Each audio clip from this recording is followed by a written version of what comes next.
Hello, everyone. My name is Dr. Vanessa Guyton, and I am the proud founder and executive of Hush No More.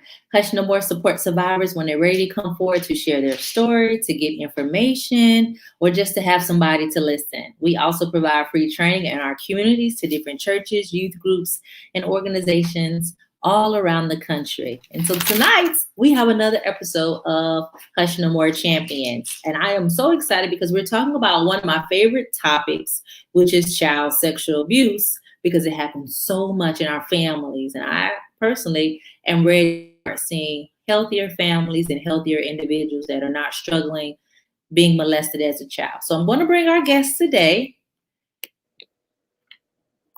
I have Richard and Kathy Butler of Comfort in the Storm with me. Welcome, Kathy and Richard. Hello. Welcome. Thank you for We're having so happy to us. be here. I am so thankful that you all decided to do an interview with me because you're both phenomenal. I absolutely love the work that you're doing, and you're making such a difference in our community that I wanted people to know all about you and your organization and your story. So thank you for joining me tonight. It's Thank our you for pleasure. having Thank us. you. All right, so let's get into this. I want to know a little bit about Richard and Kathy. Okay. You want to go first? Or you No, want me to go go? right ahead. Okay. So Richard and Kathy Butler, we are the parents of two. We are advocates. We are the parent, or we are the parent, I should say, of a survivor. So we have set out on this journey with our children to find healing for our daughter and also for our family.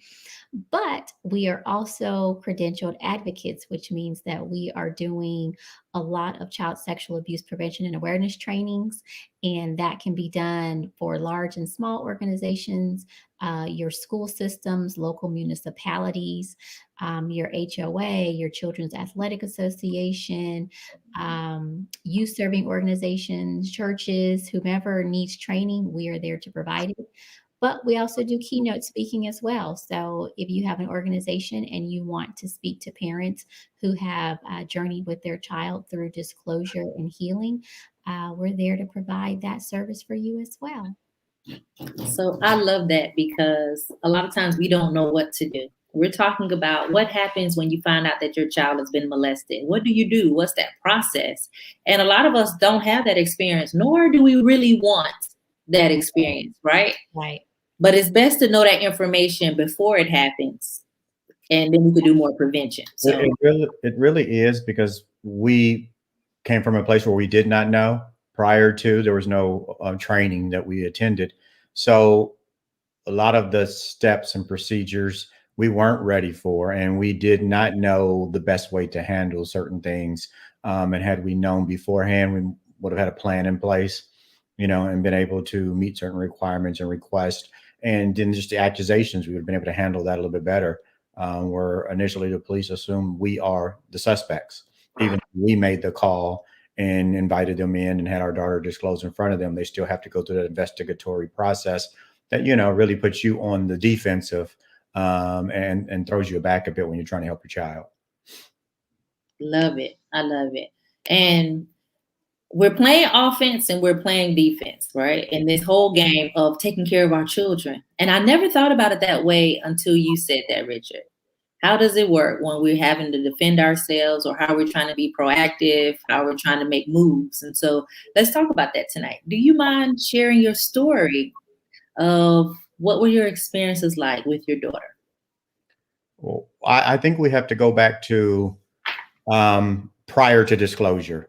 And what I mean by that is, our daughter was a straight A student. She was doing well in school. She was well mannered. She was, one of the children that most people in our sphere of influence will point out and say, why aren't you like her, to their children? Or what did we do that our children don't behave the way she behaves? She was our little, showpiece, if you will. She just, Not a show. well, I just mean the way she did everything. You were proud to say you were her parent, and you were proud to have everyone look at her and see what she did and how she did it. She was She was a well she was a model. She was a model. Yeah, she was what you think of in the concept of what a an ideal child would be. So then things started to change, and it kind of coincided with becoming an adolescent and getting into the teen years. And so we thought a lot of it was, becoming a teenager, hormonal changes, things of that nature.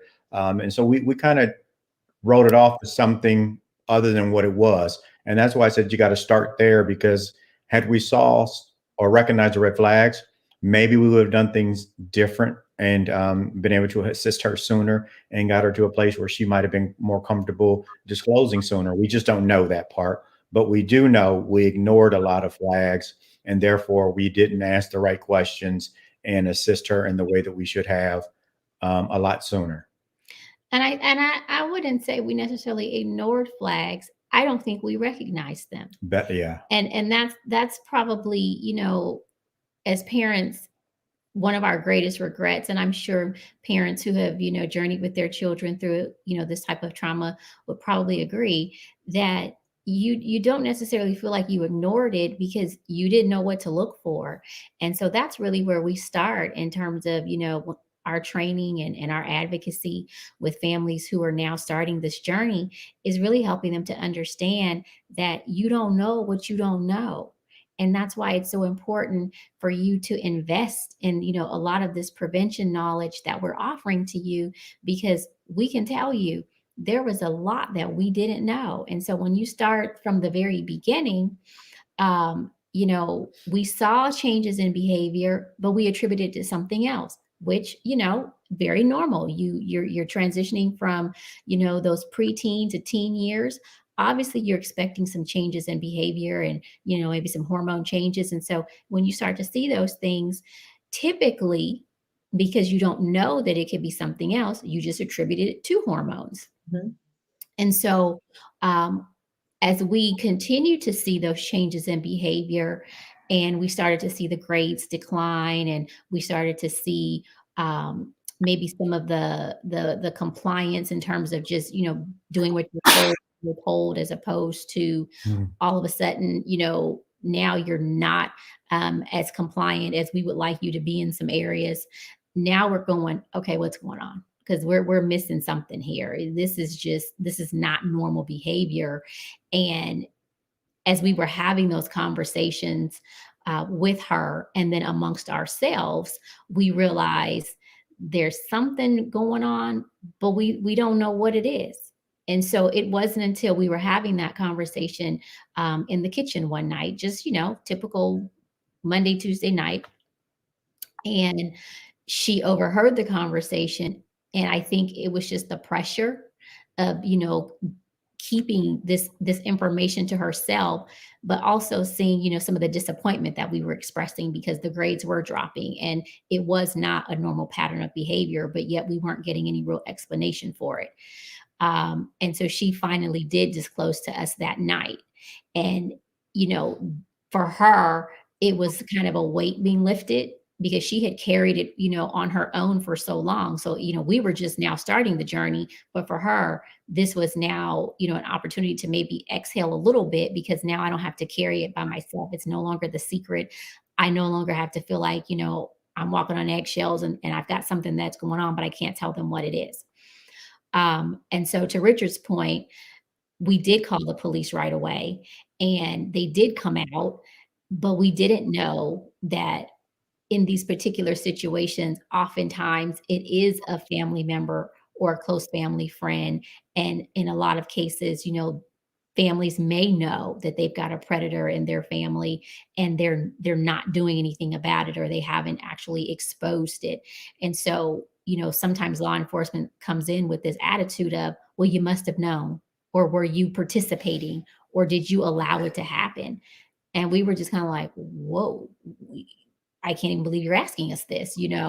But again, their perspective comes from their experience. We're new to this. We don't know, what to expect. We just know we called 911.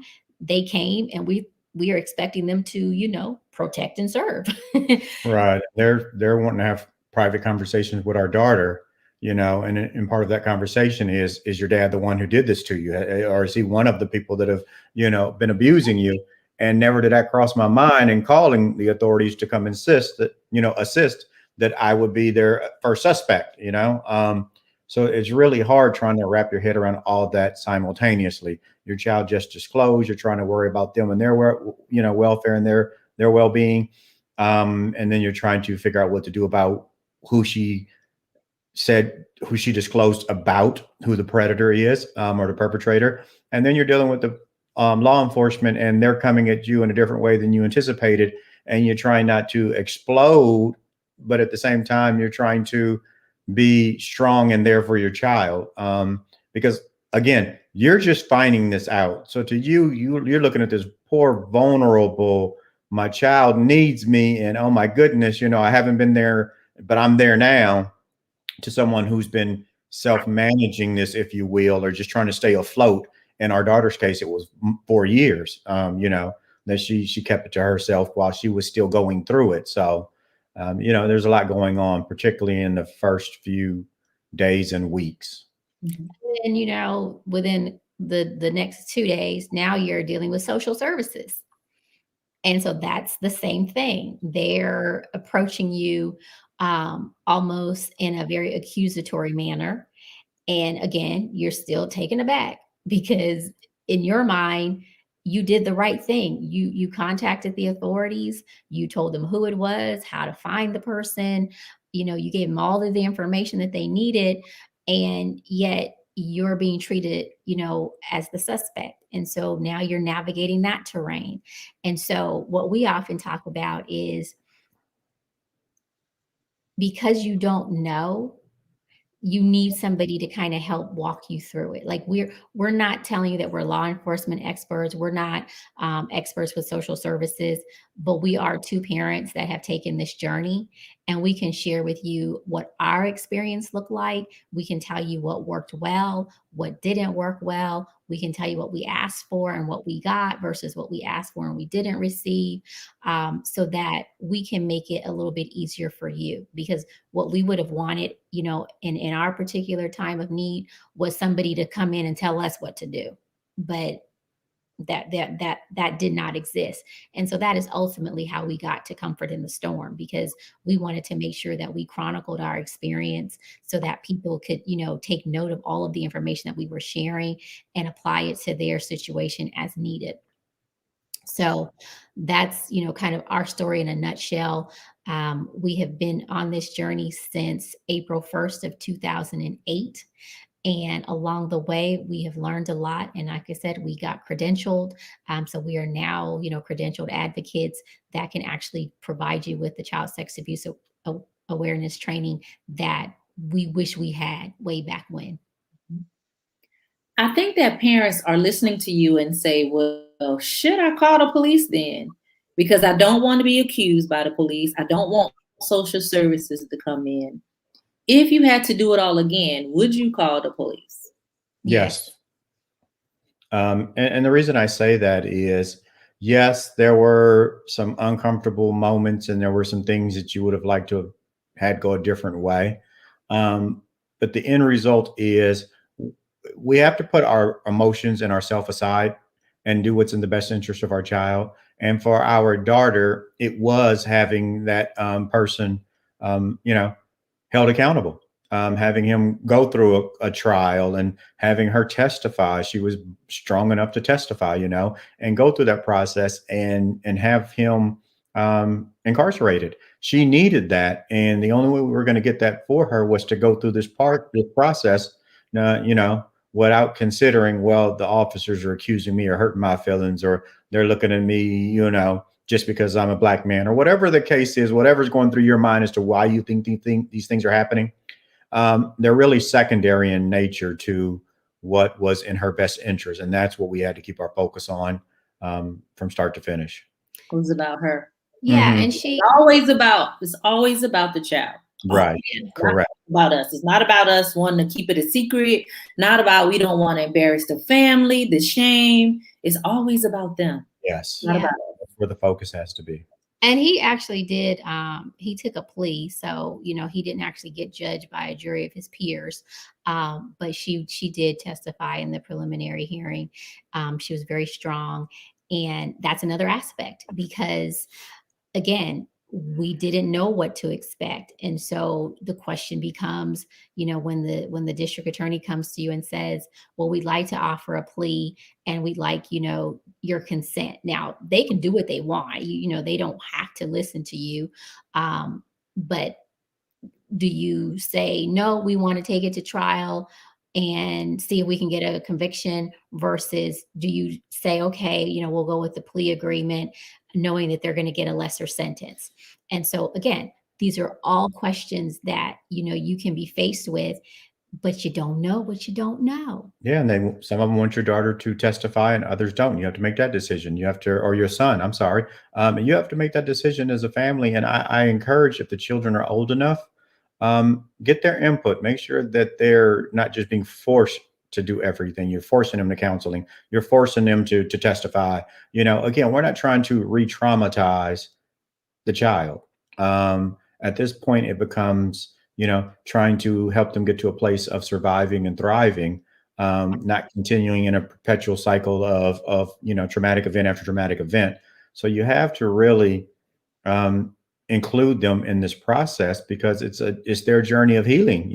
Yes, it's a journey as a family. You may have family counseling, and the siblings. Obviously, I would recommend making sure you have the other siblings in the family as part of the conversation as well, because they may need counseling, particularly if it's a family member.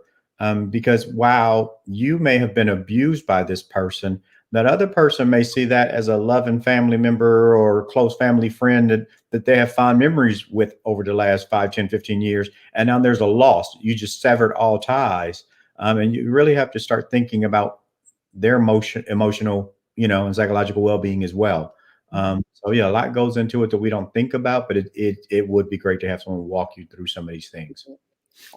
So you talked about DSS, like social services.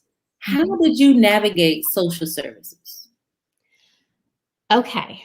So when we got the initial phone call, it actually it came to me, and this happened as a result of them going to my daughter's school and pulling her out of class because they wanted to ask her questions.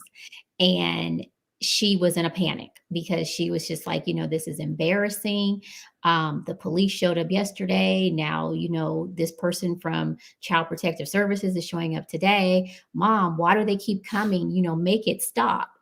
And so I, reached out to the person who had gone to her school, and he called me back and he says, well, I need to interview your child. I'm going to your other daughter's school because I need to ask her questions, and, you need to cooperate or else. And it was like, stop right there.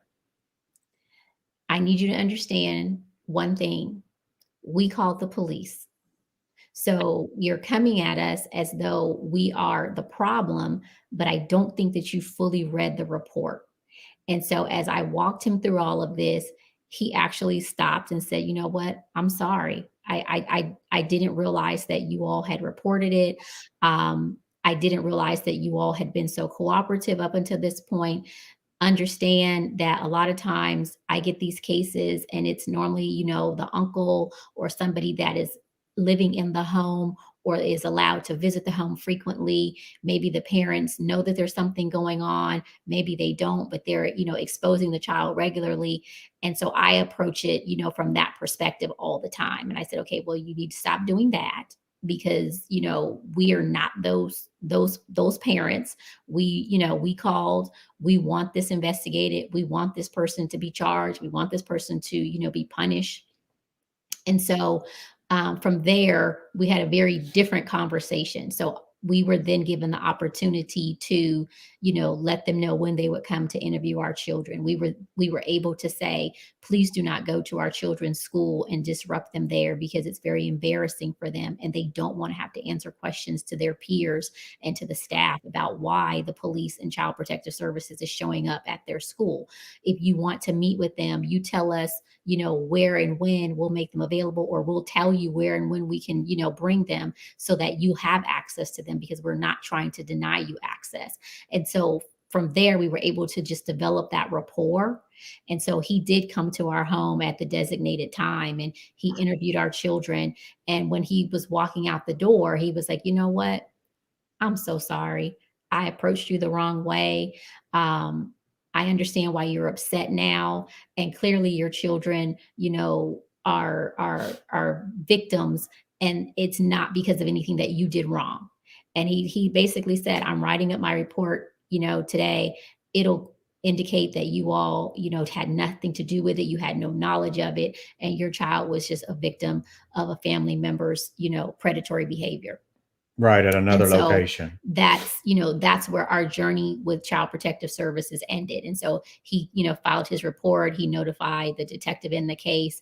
And so it ended there. But when I tell you those were some, stressful 2 or 3 days, it was because you were not prepared for someone to approach you in such an insulting way in a moment where you're already vulnerable, and you're already, in a lot of pain, and your child is going through another level of trauma, and it's just compounding it. So when we talk to, parents of survivor or parents of victims, we're going to tell you, okay, look, they're going to call. That there is a very high likelihood that they're going to call. There's a very high likelihood that they're going to want to come out to your home. They may even try and approach your children at school. So these are all of the things that you need to prepare for. And it's not that you're telling your children what to say, because clearly if your children were victims, they can tell them what happened. And if you had no knowledge, you had no knowledge, and your child knows that you had no knowledge. So we're not saying to, coach your child into saying anything specific. It's just, giving them the heads up. Okay, somebody may come to your school, or somebody may come to the house, and it's okay. You're not in trouble. You didn't do anything wrong. You can be honest. They're just going to ask you some questions. We're going to be here to support you. We love you. Nothing that you can say is going to, hurt us, or, make us love you any less, or be angry with you. These are the conversations that you have to, start preparing them for. And then as a family, prepare yourself for it, because it's jarring. It really is jarring, especially if you're not expecting it. I can see that. And I want parents to know that the police and social services, whatever it's called in your area, they're not out to get you. They really are looking at the best interest of the child, but sometimes they don't handle the investigation right. They don't say the right things. They're not always as sensitive in this situation. Right. But if you didn't do nothing to your child, you don't have nothing to worry about. Right? If you take care of your kids, you putting them first, things happen that is out of our control. If they were at the babysitters and this happened, it's not your fault. Right. How did you all deal with the self-blame, or was there any self-blame? Oh, there was a lot of self-blame. And it's interesting because the self-blame starts in one area, and we'll back up a little bit. My daughter was being abused at my mother's house. So we thought from the time our children were born until, they were old enough not to need care, and that included through middle school, my mother would pick them up from school and, bring them home. And in many cases, she would take them to school and pick them up from school. So in our mind, they're at grandmother's house, so they're safe. Well, unfortunately, it was a cousin who was abusing my daughter, one of her older cousins. So, there was a lot of blame with it was my family, and we thought we were doing good by leaving her with grandma, but we never really were checking in like we now know we should have. We weren't making random visits. Our schedule was pretty obvious.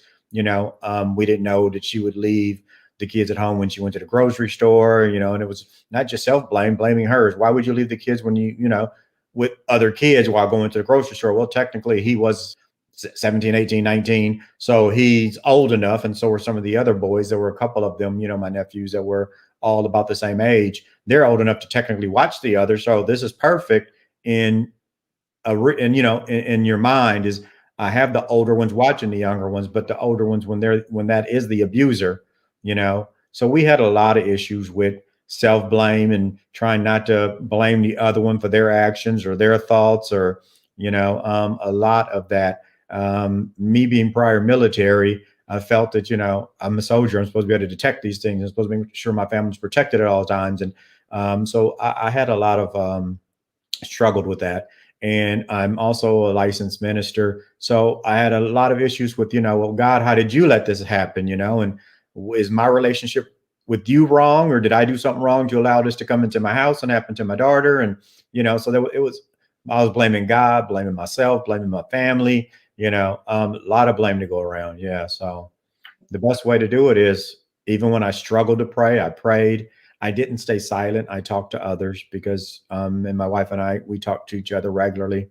And we agreed real early on that we wouldn't point the finger at one another. We would focus on making sure our daughter was taken care of and our family was intact.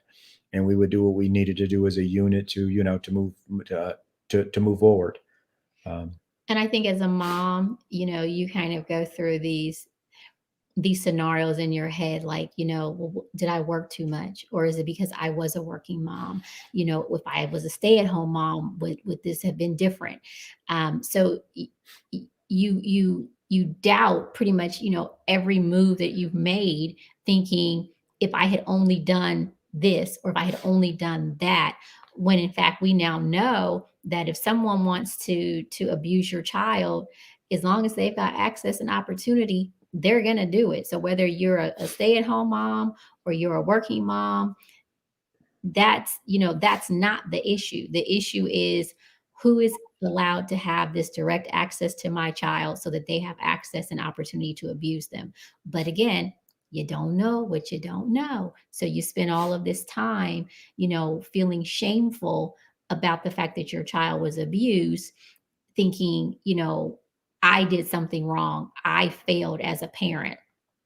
And so we just want people to know that this happens, in families of all races, socioeconomic statuses, religious beliefs, neighborhoods, countries. Like, this is not about whether you're a working mom and a working dad. This is about people who, pretty much spend their days figuring out how to abuse children. Yeah, the only boundaries are the ones you physically put in place.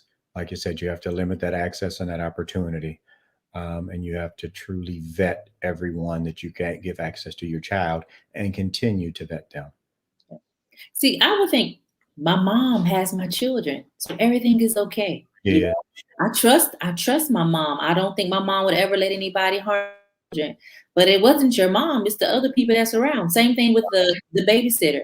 Who else is visiting your babysitter? How many other children does the babysitter have? Right. Look at that. Yeah. And I see boys, little boys, a lot of them are saying they were molested by the babysitter, the teenage babysitters. Mhm. Yeah, we've set up an environment, particularly for our boys, of men. You're a strong man. Men don't let things like that happen to them, and so we use language and verbiage to really put them in a bad place, to start with, and then now they're even more uncomfortable or afraid to disclose, because they're wondering if you're questioning their sexuality, if you're questioning their manhood, if they must have did something wrong, if they brought this upon themselves, Or you were supposed to like it. right. Your body responded, therefore you did like it. So a lot of things that we don't teach our children at a young age, and a lot of the language or messaging we're sending is really, the opposite of what it's harmful. It's the opposite of what we're intending with these messages we send. And we ignorantly said for years, our children never went to daycare. My children don't go to daycare. My mother-in-law keeps my children. And that was like a badge of honor, because we assumed that there was inherent safety with that. And that's because we didn't know. We did not expect that a family member would do anything like that. And it wasn't something that was talked about, in our family, because that's the stuff that happens to those people over there. They do that kind of stuff, but that doesn't happen over here. And, again, you don't know what you don't know. We don't know. And we try our best as parents. We Right. just don't know. We can't get it perfect all the time. Like, I've had to go back and apologize because I've done some things from a parenting perspective that I didn't even realize was necessarily wrong. So you're right about that. You're right. You mentioned red flags early on. What were some red flags that parents can really look out for and maybe pay attention to? Well, in our particular situation, we saw a change in attitude and mood. So, complete change in disposition. So we're going from being a very happy and pleasant child to now being sullen, oftentimes being, removed and withdrawn. We're seeing a drop in grades. So we're an A student and now we're a C, D student. We're seeing a loss of interest in a lot of the activities that we once enjoyed. So whereas, she was a basketball player and she loved to play basketball, all of a sudden now there's some disinterest in basketball, or we're not giving the same level of effort. We saw changes in outward things, like it's June and 85 degrees, 90 degrees in sunny Los Angeles, and we have on a t-shirt, a sweatshirt, a sweater, and a jacket, and they're clothes like this the entire day.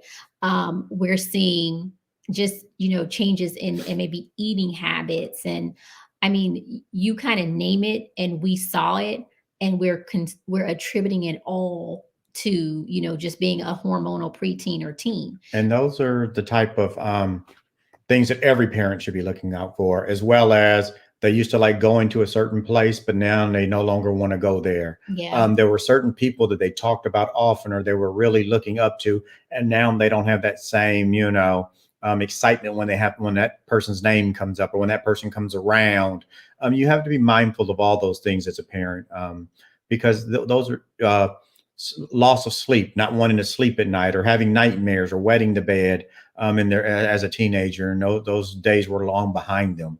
And I mean, I guess you touch. probably wouldn't wet the bed as a teen, but if you're seeing like a child who's now, 6, 7, 8, 9 years old, and all of a sudden they're wetting the bed again, then that would definitely be, something to be concerned about. And I think it's important to understand that a lot of times these things happen over time.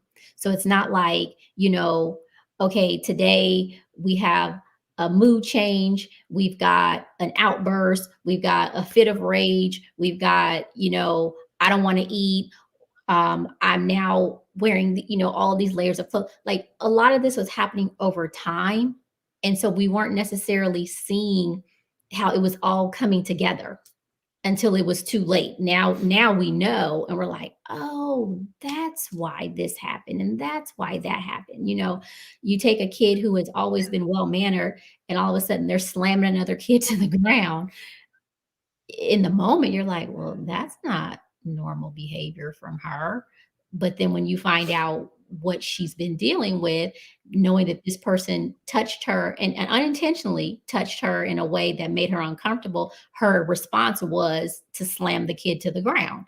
So, you have to pay attention to all of these different signs because each one means something. Yeah, they may be, jumpy now at touch or sound, or somebody coming up from behind them when that didn't used to be the case. So you have to be aware of that as well. It sounds like a typical teenager, right? When we're saying, oh, that child is bad. I no longer say that. I think that there's always a reason why our children change. Absolutely. You have a few that's just been, since they were 2, they just been on 10. You're going to have those. But a lot of times we don't always have children that are changing in mood swings and all of that you describe. But we see it happening in our children. And what do we contribute it to? A lot of times we don't contribute it to molestation. We don't contribute it to rape and abuse. We don't.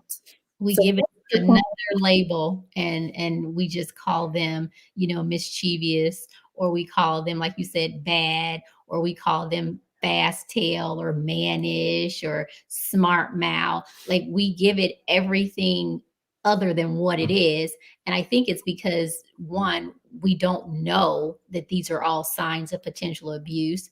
And then also sometimes we don't want to face the truth. Like, in some instances, people may have a suspicion, but because, the perpetrator is maybe the person that pays the bills in the house, or it's, the parents, dad or brother, or, okay, now I don't want to accuse my family member of this, or I don't want to disrupt the family dynamic. So people have reasons for why, they're so willing to put it all on the child and leave the child to suffer in silence, as opposed to exposing the perpetrator and having them hold accountability for their actions. Well, and also oftentimes we want to, it's easy to just say the child or this young person is acting out, or they've changed, and they're, and I don't know why it's easy for us to just assume that years of being a certain way, they can switch and just start changing and going in a different direction, versus finding out something must have caused this, something may have triggered this, and find out what the cause is. Because it could be something like their best friend moved to another state, and they're, especially in the short term, I mean, there might be some changes. Loss can cause that. It could be the loss of a grandparent or something like that causes at least short-term change. And then you still want to look into depression and other issues. But we always want to, for some reason, just assume they flipped a switch internally and decided to start acting out or behaving completely contrary to who they've been for 10, 12, 15 years in many cases, as opposed to saying something must have caused the change. And like you said, having that language instead of saying what's wrong with you is what happened to you, what experiences caused you to start behaving differently, and getting to what that is. Got it. Had you all talked to your daughters about touch, and if somebody was to touch them, or did y'all have that conversation? Not really, to be Yeah. honest. I think that we talked about, um, we had conversations about, um, like the sex ed talk. And, you may have had the conversation about changes with your body in terms of, a woman's going to, get her menstrual cycle. And so we had all of those conversations.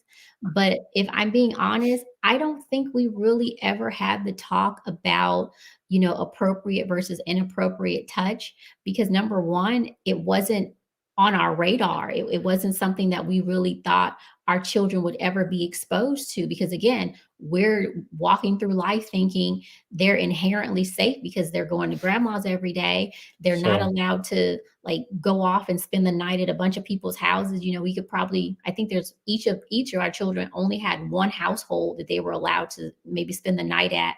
That was a friend's house in their lifetime. And so we just really never thought that it could happen in our family. so look, we had the Christian talk with our kids that you're abstinent until you're married. So anything outside of that is inappropriate. And we know, as a good Christian girl, not to make out with boys, or whatever, not to go there. You save yourself for marriage, and figured because you're not supposed to have sex or have relations with someone until you're married, we're safe, we're covered. You tell us if something happened. And we had those blinders on for way too long, because unfortunately, again, predators don't fall under those boundaries and follow your guidelines. And I was going to say, one has absolutely nothing to do with the Right. other. But I think that in a lot of Christian households, people make that mistake in thinking that you've had a conversation about sex, but you haven't had a conversation about abuse or rape or sexual assault. So, and you definitely haven't had a conversation about consent, because there's way too many families that still haven't had that conversation. But the reality of it is, because we didn't know that that was something that we needed to be worried about, we didn't have that conversation. And that was, again, part of the guilt that we carried after the fact, because it was like, okay, maybe if we had had that conversation a lot sooner and a lot more, consistently, then we could have prevented this. But we didn't know what we didn't. So my mom had that talk, don't be having sex. It's against the Bible, and God says you should be a virgin. So I know the Christian conversation. or the conversation looks like this. If anybody touch you, let me know, because I'm going to kill them. Right. Harm them. Yeah, there was that. I always tell your kids that if you told your children that you will kill the person that has touched them or harmed them in any way, go back and apologize. And tell them that you're going to report it and you're going to be there for them, because now they're worried about you. They don't want to tell you because they're protecting you, because they don't want you to go to jail. That was the problem. So again, transparency moment,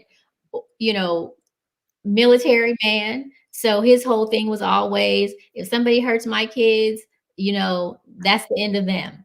So what does the child hear?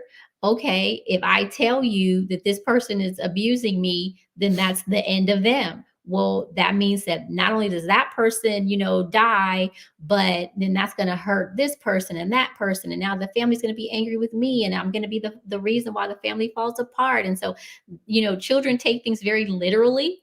Mhm. And so when you use that type of messaging, then you run the risk of them not feeling comfortable to come to you to tell you when something's happening, because I don't want my dad to go to jail. I don't want us to lose our house, and where are we going to live? What's going to happen to my mom and my sister and me? And is my grandma going to get in trouble? And is this person going to be angry? So A they're lot to having this carry. whole discussion within themselves, and they're trying to carry that burden alone, because all they know is, if I say something, then my whole family is just going to go up in flames. And most of the predators that are family members or close friends also know this dynamic is at play, and they use that as leverage against the child. Your dad's going to go crazy if he finds out about this, and then he's going to go to jail. And, do you want that to happen to your family? Do you want you and your sister to be in custody and lose your parents? I mean, they use that and will play that because they know the family dynamic, because they're basically family. They're kin or fictive kin of some kind. And they use it against our children. Yes. Very, very manipulative, very manipulative. I believe in having those conversations. What age do you think that parents should start having the conversation with their children? As early as they can. So I would say, from diapering a child, you're starting to have conversations about, their body. So you're telling them the name for their genitalia.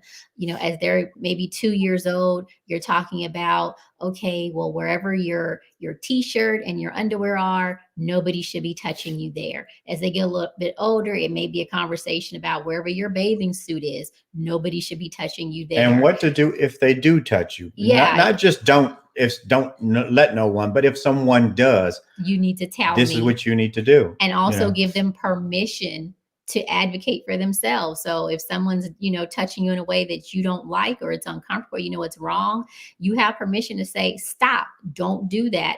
I'm going to tell my mom. Because, it's one thing to tell a child that someone shouldn't be doing something, but then you also have to give them the permission to advocate on their behalf, to say, I don't want you to do that. Because again, saying you shouldn't do it is very different than saying you have my permission to tell this adult not to touch you in this way. And you don't have to have any other reason other than, I don't want you to do it. And I'm going to support you. You're not going to be in trouble. I'm going to believe you. I'm going to make it stop once you tell me. So you have to give them, beyond just the language, but give them the permission. I think parents don't realize what they're teaching their children when they force them to hug Auntie Sally. They don't. When they hug Uncle Bob, because they're telling them that they don't have a right to say no about their own boundaries that they set, that they must consent when you push them that way. If a child, they don't like your aunt, your child does not like your aunt. Like, I just feel like you can't force relationships on them. Allow them to get comfortable and be able to say yes or no about their own personal space. Mm-hmm. That's so important. And it's cultural in a lot of cases. And we have to, recognize that the way that we were raised wasn't necessarily the best way. So, we came up in an era where if grandma said you got to give them a hug or a kiss, you got to give them a hug or a kiss. But we didn't understand that, that was stripping them of their own intuition and their own instincts about people. And so if they feel uncomfortable around somebody and they don't want to have that person in their personal space, then they should have permission to say, I don't want you in my personal space. Because otherwise, when the person comes into their life to abuse them, all they're going to know is, this is an adult and I have to do whatever an adult tells me to do, because I've been conditioned to believe that, whatever an adult says, I'm at their mercy. And so those are the kinds of conversations that you need to start having early as well. And we need to include grandma and grandpa, older siblings, cousins, parents, aunties and uncles. Like, no one is immune. The pastor, the teacher, the neighbor, the coach, like everybody is susceptible to the same level of suspicion and scrutiny as everybody else. And so your kids need to know that everybody is on the table in that conversation. And no matter who it is, you let me know, we're going to address it. We're going to address it. I think the worst thing parents can do is not to address it. When I meet adults who tell me that their parents didn't believe them, their mom and dad said, oh, well, maybe you got it confused, or maybe that was a dream, or make up all these excuses, or they never report it. It is so damaging for our children from that. Not only is it damaging, it's setting them up for potential further harm. Yeah. And then keeping that to themselves. They can be victimized over and over again and know there's really no one they can talk to because the parents have already set the stage that no one's going to believe you. And they're reaffirming what the predators told the child. They're not going to believe you over me. Or you don't matter. You don't matter, that they don't care. I mean, once that happens and you don't just support them and work with them, through, and that's why we don't wish we had done things differently when it came to the police and, child protective services is, it was about my daughter. She had to always be the focus, but with the overall best interest of the family at heart, meaning that, we didn't just, you shouldn't just push the other siblings aside just because. You have to bring them in and make sure they're sheltered as well. But you have to go through all that and work everything with the children's best interest at heart. You have to really make sure you're protecting them at this point, and making those decisions. And that messaging of you have the authority to tell people no, except for the people I tell you to go hug, or the people in the family, or the people we're close to. Well, you've just handcuffed the children and handicapped them with a certain part of society that may or may not be predators, I agree. I don't understand how parents can believe the abuser, the predator, the molester. Why would you believe people over your children? My thing is, call the police. Let's have an investigation. Because you think they're going to say, yeah, I've been touching your son. Who admits to committing a crime, right? They're not going to admit to it. So you shouldn't believe them over your children. Do an investigation so we could really find out what happened, right? Right. So, in the back of your mind. I think a part of there, I see it from two different perspectives. Okay. So you've got parents who just blatantly have not, protected their children the way that they should.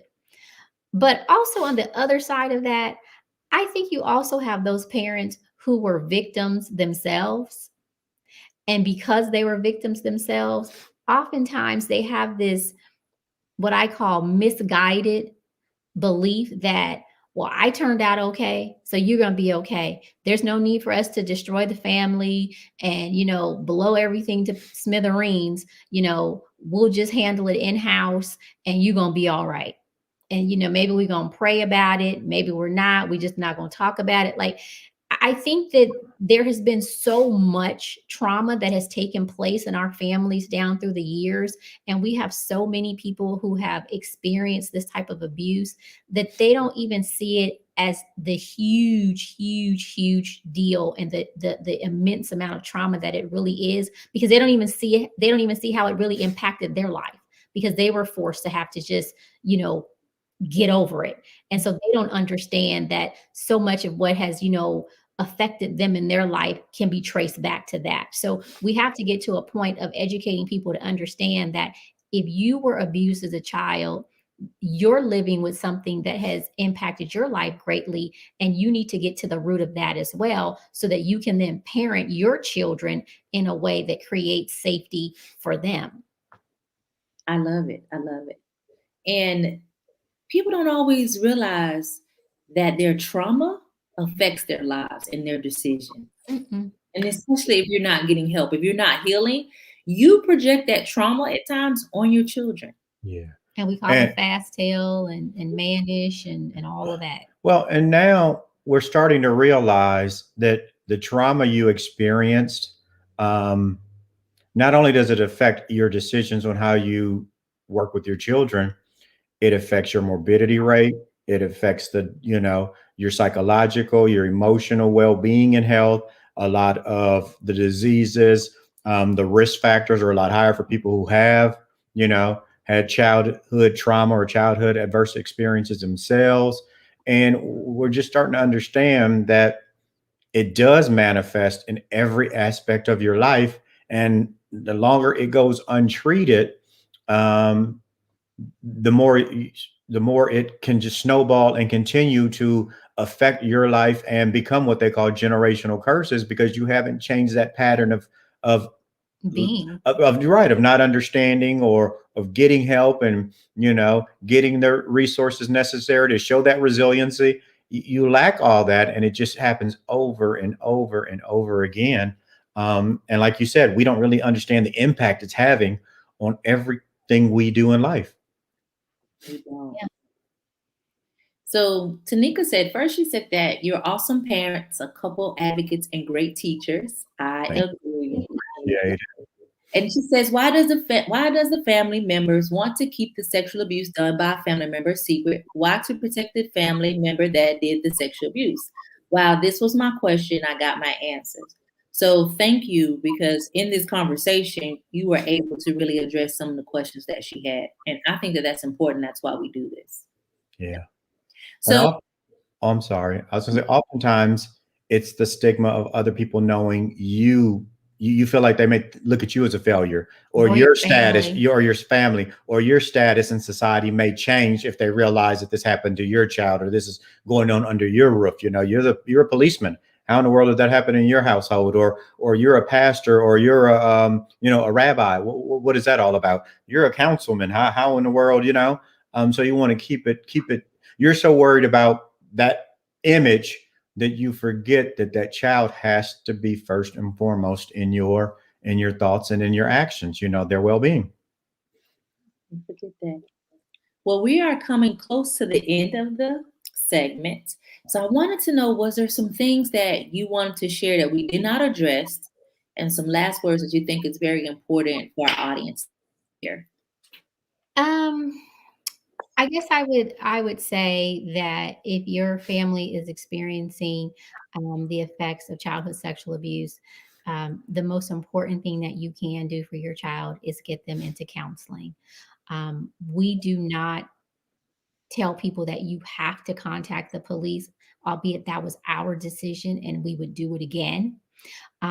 We recognize that every family isn't going to take that route, but your basic basic obligation to your child is to make sure that they get help. So, take them to counseling, so that they can work through that, because otherwise they are going to live a life um, of trauma, and it's just going to compound. And so that's really important. We also advocate for, family counseling. So if you're a husband and wife, or even if you're a single person, you as the parent, you're going to need some help as well, because whether you know it or not, the secondary trauma is real.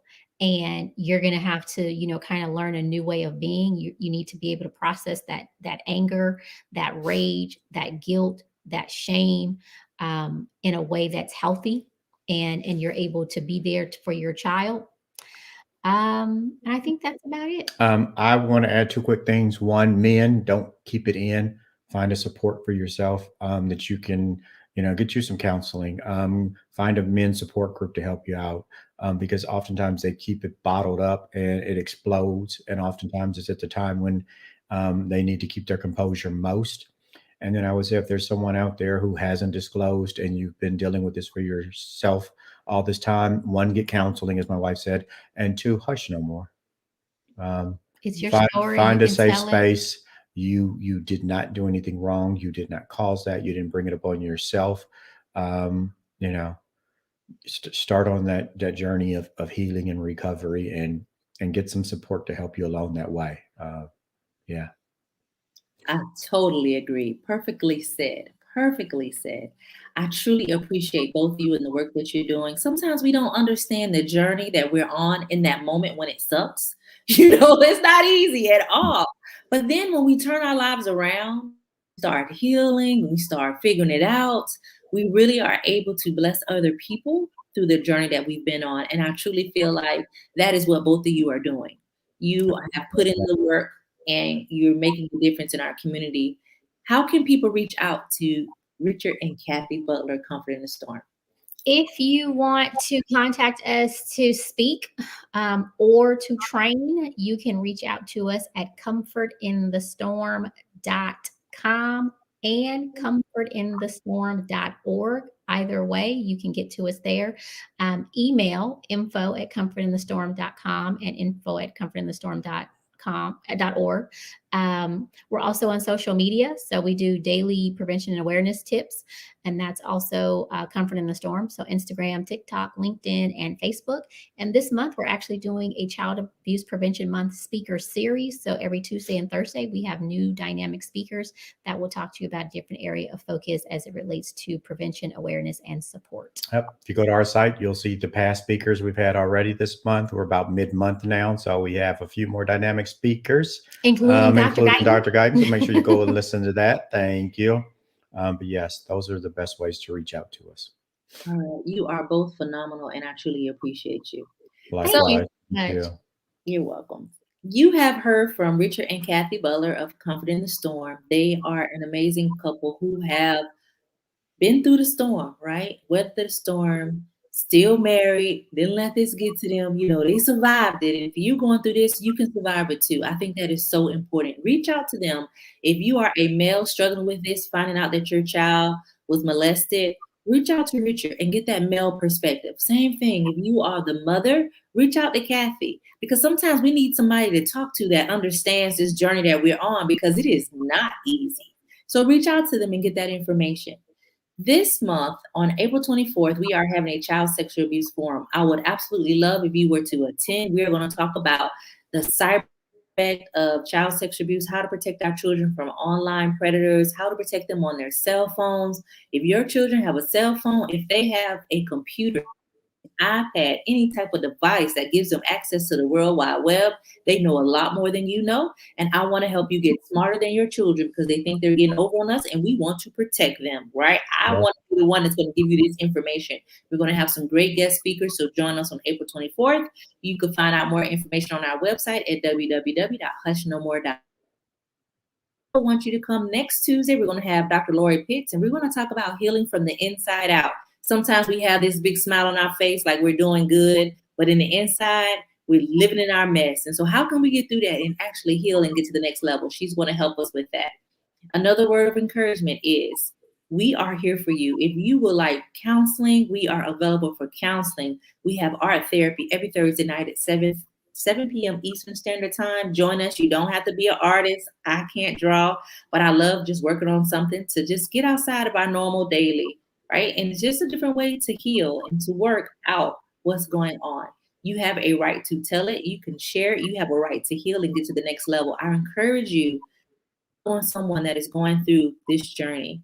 You never know what children have been through. So show them some love, kindness, and grace. Thank you for joining us. Peace and blessings to you all. And until next Tuesday at 8 p.m. Eastern Standard Time, be blessed. Thank you.